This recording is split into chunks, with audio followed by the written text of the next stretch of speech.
Hello mga kaboys. Mga kaboys, behind the scene ito sa shooting na Wow Mali. Ang eksena sa bundok, nandun na mga rebelde. Rebelde, shooting dito. Ngayon si Derek nangangailangan ng ng magda-dialogue.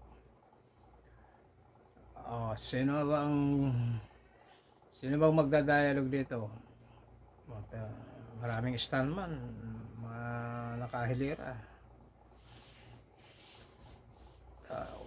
Tumaas ng kamay si Moises. Direk. Okay, halika, Moises. Tinawag ng direktor yon.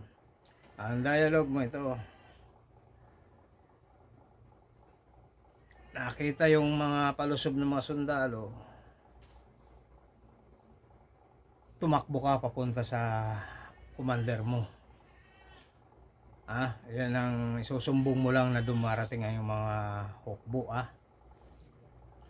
Sabi ni Moises, direct. Sige. Kaya na Moises, take tayo. Take na tayo, direct. Okay. Take tayo. Ready.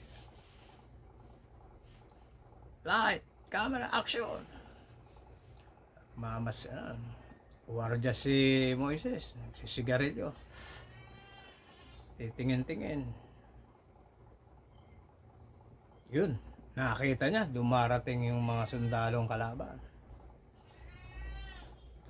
Tinapon yung sigarilyo. Commander! Commander! Commander! Ano yun? Sabi nung commander. Commander! Dumarating na ang mga hook. Tumalikod na siya. Pagtalikod, bumalik. Bu! Bumalik siya, nakalimutan yung bu. Sabi rin, cut! Ano yan? Yun, mga ka-boys. Nakalimutan yung dialogue na hook. Bu! Bumalik pa sa camera, kanya ang camera niya. Yun. Wow, mali.